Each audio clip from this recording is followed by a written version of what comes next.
football conversation going here. I feel like it's pretty rare that you get this level of excitement for Gopher football. There's always the hardcore fans and the saps like me who went there for 4 years and poured my energy into games at the Metrodome and stuff. But they're starting to pick up more mass appeal, I think, around the Twin Cities. And so we're here to talk about them because they're interesting. We'll get to some old tweets exposed. I know Declan has a couple Gopher-related things there too. But Declan, you were digging around on the ESPN.com Football Power Index. Football. Yeah, this is great. And let me pull this up here. So what they do is they've got the Associated Press and the college coaches poll, and those cowards couldn't bring themselves to put the Gophers in the top 20. Big time cowards. But the ESPN Football Power Index takes more of an analytical view of who the top teams in college football are. And right now, so the Gophers overall are ranked 14th. We talked about this yesterday in the Football Power Index. But what's interesting, if you sort this by chances to win the national championship, here are the most likely teams to win the national championship. Alabama has a 39% chance to win it all. Roll Tide. Ohio State has a 24% chance to win it all. It's very top-heavy, obviously. The Georgia Bulldogs at 21%. So those are your three heavy favorites. Okay. Then you got the Clemson Tigers at 5% chance. The fifth most likely team is Michigan at 4%, followed by the top Pac-12 team, USC, has a 2.5% chance to win the national title. Right now, the seventh most likely team to win the national title, the Gophers. Seven. Now, their chances are only 0.8%. Yeah. So let's round up a 1 in 100 chance to win the national championship. But I got to tell you, that's a better chance to win the national championship than I ever thought I would see in my life watching Gopher football. So how do you feel? Right behind them are the Nittany Lions, Penn State, Ole Miss, the Utes, Tennessee. Little Chip Scoggins Tennessee squad making a little comeback. He's very excited. Top. Yeah, they're playing well. Oklahoma, LSU, Texas. They already have 2 losses. I don't know how Texas. that's going to happen. Texas Baylor. football is in trouble. So how do you feel about the Gophers having the 7th best chance to win? And by the way, they have a 3% chance to make the national championship game. Okay. They have a 10% chance to make the college football playoff right now. Yeah. Just, because their division's pretty weak. So, and then they have a 19% chance to win the conference.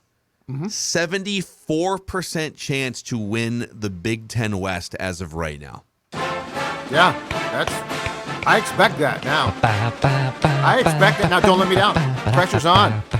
What do you make of this? This isn't just like Joel Klatt was just a guy giving his opinion yesterday, a smart guy. I was going to say it's a good opinion. This is a computer. This is a projection system. This is an analytical, objective view of college football saying, pretty good. First of all, there's nothing the rankings do like AP now or coaches I care about. Like Cowards. those are they're antiquated. They're antiquated. They mean nothing. You don't even have to do them. Like they used to be incredibly important. They used to decide the national champion. Now, guess what? You don't need to do them, okay? Until the college football playoff rankings come out, like this is far more reliable, what you just went through, Phil, than the polls are. So, first of all, screw the polls. Get rid of them. Throw them out. Second of all, and I told you guys yesterday too. My goal is, and look, the college football playoff would be cool. I cannot right now, unless I see a lot more, see the Gophers getting past Ohio State in the Big Ten championship game. But I told you guys yesterday, Rose Bowl fits in perfectly. Go to the Rose Bowl. I will be very happy. That's my bar. My bar is win the Big Ten West, which is, if you don't do it this year, You will never, because it's going to dissolve here probably within the next couple of years, and the entire Big Ten is going to be changed with the incoming UCLA USC expectations. So, win the Big Ten West, go to the Big Ten championship game, represent yourself well, and go to the Rose Bowl. So, like, I'm not. It's not like the Vikings. I'm not hung up on a championship here. It's fun to talk about. Yeah. And I do want to see and just to slow down for 1 second, because I must. I do want to see them get through that Penn State game and then judge more. Because, like, that is an incredibly tough environment. You know, you go in and play prime time. It's a whiteout at Penn State. That is going to be, I think, a great test. I was very impressed by what they did against the Spartans. But if you go into Penn State and win, I think I ratchet her up to a whole new level of expectation, because that game in and of itself is going to be incredibly tough. Not to downplay like the Penn State whiteout, because that is a tough place to play. It's a crazy atmosphere. Can I just say though, like if you're gonna wear an intimidating color, like white does like nothing for me. Like remember when the White Sox in the 163 like did the blackout and like they did the pan around view of game 163 and everyone with White Sox. That was like, oh crap. I think everyone was like, oh crap, this is gonna be really tough. White just does not really an intimidating color. That's all I'm saying. It's if white out like that, strength in numbers, dude. It's strength in numbers. It's intimidating. I think the blackout is more intimidating for sure. Yeah. But the whiteout, it's very easy to pull off too. You know, like some sort of alternate color would be if you could pull it off. If enough people had like red in their. Well, I guess you could do a maroon out, but a lot of people have. The Gophers are doing something on Saturday with different colors and different sections. That's going to be hard to orchestrate. That's confusing, dude. That's very confusing. That's too much for. So I have over on actionnetwork.com here, they're updating every single week. Brett McMurphy, who used to be at ESPN, he does a bowl projection update every single week. Okay. So right now, he has in the college football playoff, this is very interesting, only 2 conferences represented in his college football playoff. He's got Georgia and Michigan playing in one game, and then he's got Ohio State, Alabama playing in the other game. And then he has the SEC teams both winning those games and then getting to the national championship game. So for that to happen, Ohio State, Michigan would have to go undefeated except against each other, and then maybe Michigan beats Ohio State or vice versa, doesn't get to the Big Ten championship game, but is still strong enough resume-wise where that's your only loss, and they still get in. The voters put them in. Okay, the other non-playoff but New Year's 6 bowl games. So there's 4 other New Year's 6 bowl games. In the Rose Bowl, they've got USC playing Penn State. And then the Cotton Bowl has Washington, Cincinnati. Sugar Bowl has Oklahoma State, Kentucky. The Orange Bowl has Clemson, Tennessee. With the Gophers landing in the Citrus Bowl on Monday, January 2nd against Ole Miss right now, which would be a large bowl game. No, Rose Bowl. Rose Bowl, not Penn State. Penn State's in the East. Well, I think they're saying that Penn State would, at this juncture, have beaten the Gophers. And that they would take Penn State. You know what? Take the Big Ten West champion. That would be I'd be pissed about that one. No. Yeah, but if you have to beat Penn State, you have to win games here. Yeah, absolutely. If you beat Penn State, then this changes. Then the Gophers are probably in the. What if you only lose to Penn State? Because you're right. You can't. If you lose more than a game, you're going to put yourself in jeopardy. Well, okay. I agree with that. If you lose, I'd have to go look at Penn State's schedule. I'm assuming they play both Michigan and Ohio State. Yep. If Penn State finishes 10-2 with losses to Michigan and Ohio State, and the Gophers finish, let's say the Gophers finish in the regular season with only 1 loss to Penn State. Yes. Would they take 2 teams from the Big Ten, put them in the playoff, a 3rd team from the Big Ten, Penn State, because they only lost to the 2 other teams in the East, and throw them in the Rose Bowl? I mean, you know what I got to say? Too bad, Penn State.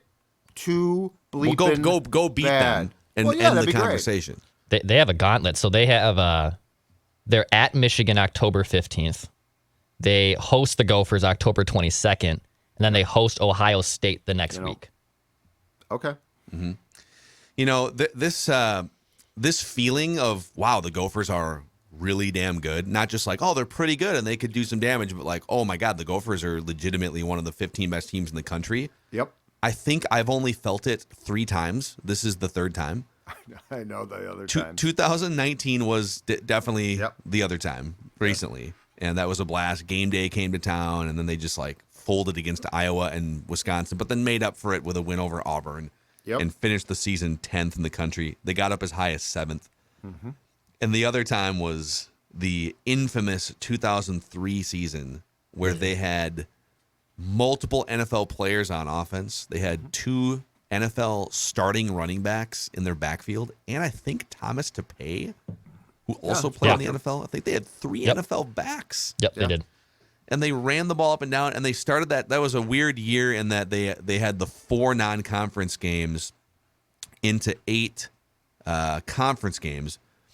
And so they beat the crap out of Tulsa, Troy, Ohio from the MAC, and Louisiana. They just smoked They scored 40-plus points in every non-conference game. Their defense wasn't nearly as good as this Gophers team's defense, but their offense could score 40 points on pretty much anyone. They start off the Big Ten season with a win at Penn State, a good at Penn State win. At Northwestern, they clobber Northwestern to climb up to 17th in the rankings. And then they had that 3-touchdown lead on Michigan in the 4th quarter at home, a ranked Michigan team that they hadn't beat. I don't think they had beat Michigan since like the early 80s at that point. And they infamously blew the lead in the 4th quarter, and then they came out deflated against a ranked Michigan State team the next week, and they got beat 38-44. They collected themselves to win a few games at the end of the year. Then they lost to Iowa. But, like, that team was good enough to run the table with their schedule. They didn't have Ohio State on the schedule. But they just, like, one loss threw off the entire thing. And they wound up winning 10 games with a Sun Bowl victory. But that's the only other time I have felt this way about a Gophers team being this good. So if you, okay, here's the path to Pasadena, okay? And I don't want to hear any pushback from the damn conference. To Pasadena. The path to Pasadena is We this. should do this weekly. If you lose at Penn State, but you win the rest of your games, which, by the way, everything I'm saying is contingent on beating the Badgers and Hawkeyes, okay? Yeah. And Penn State, and I know they've got a gauntlet, and I really don't care. And Penn State, they beat you, but they lose their big games, which would mean more than one loss. And the Gophers and with one loss, they definitely would win the Big Ten West, then go to the Big Ten championship game, lose to the Buckeyes. Again, don't get embarrassed, but you're probably going to lose. You belong in Pasadena, not Penn State.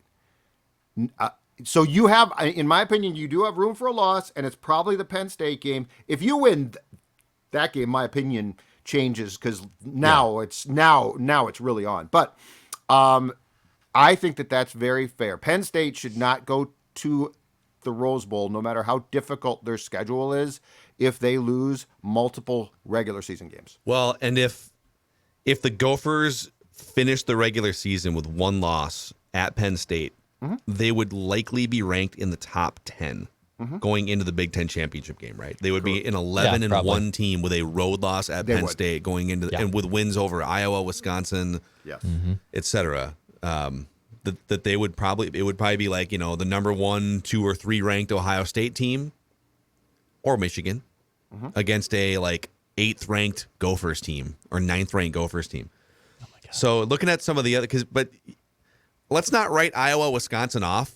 Iowa has an amazing defense that's allowed 23 points all season in 4 games. So these aren't gimme games.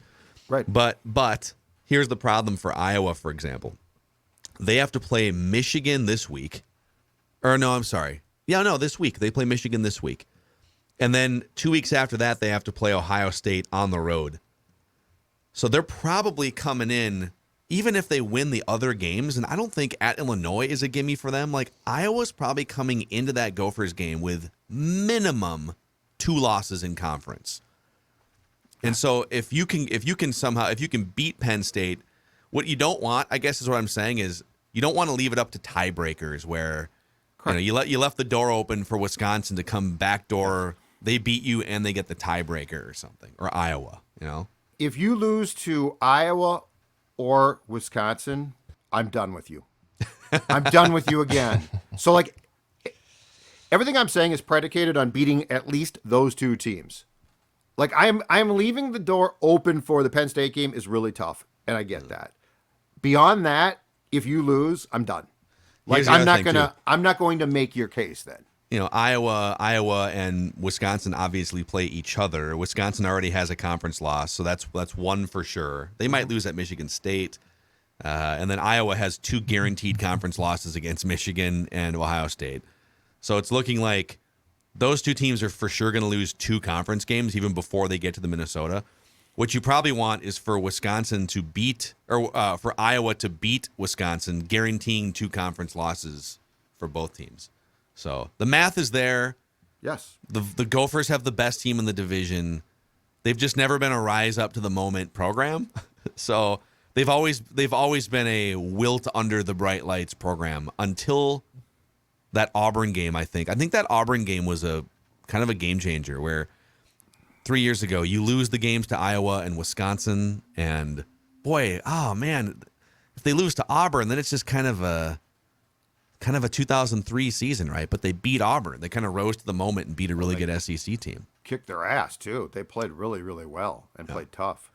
So anyhow, let's get to some old tweets exposed here. I got Stella. Stella's upset. I don't got any old tweets on Stella yet. Calm down. You know what you should give Stella? You should give her a calming candle from Spiral Light Candles. You know what? That's a great idea. In fact, I could give her a purple positivity candle because there is nothing better to calm the nerves as she completely melts down than a Spiral Light candle, which also, hey, Stella, it makes a great gift too. SpiralLightCandles.com. Check them out. Again, purple positivity candle, good or bad for the local National Football League team, or a gift for mom or your girlfriend, whomever, SpiralLightCandles.com. I'm going to mute myself now while my dog completely loses it. The mailman's not dangerous. There you go. Why don't you go check on Stella real quick, and Declan can talk about another one of our favorite dogs, Underdog Fantasy. That's right. Now this Underdog. All right, so Phil, I'm sick of getting losses on overs, so I'm going to put the under in Underdog Fantasy here. So we got some Thursday night football this evening. We're fading. I'm fading. I am fading the picks here. So Joe Mixon, I'm going to take lower of 88.5 total yards. I don't think Joe Mixon gets that. And then Chase Edmonds, they like to do a running back by committee in Miami. That seems awfully high for an RB2. I don't think he gets 50 either. So I'm going to take the under, all right? And the best part is about Underdog Fantasy, if my buffoon picks don't hit, you can actually fade my selections. You can actually take these overs, and then you can win money. You can do this by going to UnderdogFantasy.com. The promo code is SCORE. They'll match your first deposit up to $100. The link is in the comments, too, so if you'd like to fade these selections, do so on Underdog Fantasy. Download the Underdog Fantasy app, use promo code SCORE, and they'll match your first deposit up to $100. I also want to say, across Mackey and Judd and Purple Daily, our audience, you guys have done such an amazing job just responding to and helping out our partners. Yeah, I know some people are like, I hate advertisements and whatever, but like our partners keep us able to blab about Minnesota sports with you on a daily basis. And we've just gotten some really cool notes from some of our partners here lately that have said, wow, your audience is buying a lot of underwear, or your audience is signing up on, Underdog in droves or whatever it is. So thank you guys. Continue to support our partners and support us so that we can, shout through these microphones about Minnesota sports on a daily basis. All right, let's get to some old tweets exposed here. Let's do it. Couple Gopher-related items from Mackey and Judd for old tweets exposed. We just got to go back just 8 days ago. Mackey was safe from wasn't safe in the accountability session because he's also not safe from old tweets exposed. But either. There is no way the Gophers were a 3-point favorite in this game 8 days ago. So I think there's been a huge overreaction to Michigan State losing a tough primetime road game against a top 25 team. Well, they weren't at the time, but they're a top 25 team. And the Gophers just beating the brakes off bad teams. Plus, the Gophers lost Ottman Bell. So, kids, fade the Gophers this week. Wow. Fade the Gophers. Wow. The Gophers will not cover the -3. Yeah, nice way to jump out of the boat, dude. Now, I think I did say that I split the hair and said, I think they're going to win by 1 or 2 points in a close game. But fade the 3. Yeah, sorry. Your lack of faith in PJ Fleck and rowing the boat really, really shined through there. Here's another thing. People are just, like they're dissing the Gophers because, well, they haven't played anyone. Look at the first of all, like most teams haven't played anyone yet. Most teams are beating up on 2 or 3 crappy teams, and then maybe they've played a conference game or something. But Michigan State is a great program. They won 11 games last year. They lost a road game at Washington, which is one of the toughest places to play in college football. And Washington's one of the 15 best teams in the country. Mm-hmm. And then the Gophers went in and Michigan State could still win like 9 games this year. And you just smoked them in that first conference game. So these people who are saying, well, Michigan State, they lost the week before. Yeah, to a top 15 team in the country on the road. So you're tuned now. When you faded them last week, I see what you're doing. Yeah, okay. Well, that's fine. Yeah. All right, let's see what else we got here on Old Tweets Exposed. All right. Judd Zulgad here. About a year ago this time.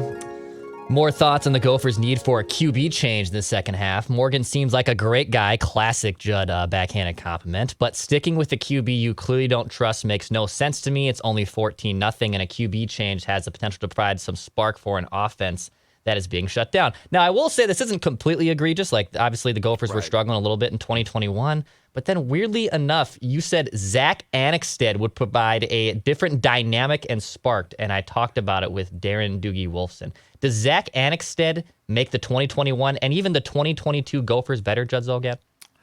2021, yes. I think that was during, if I'm not mistaken, during the course of the Illinois loss, I believe, at home. I would have changed up. Tanner Morgan looked lost. And that's the incredible thing about Soraka. Like, Soraka comes back, and he's a different quarterback. But that game was a mess last season. Tanner Morgan currently has the 4th best passer rating of any quarterback in college football, just behind C.J. Stroud. Yeah. He has the 3rd most yards per attempt. He's averaging 11.2 yards per attempt so far this year. Now, he's not being asked to shoulder nearly as much of a load because he's not throwing the ball like 30 times or anything. Mm-hmm. But they are throwing the ball in certain situations. They aren't just hiding behind the running game like maybe they did the last couple of years. So he's legitimately off to a great, great start. He's been phenomenal. Could see him getting into an NFL camp in a year from now tryout, if he's playing this way. Yeah. All right. A old Facebook status kind of exposed here for Old Dex Tweets. I saw this yesterday on the old Time Hop.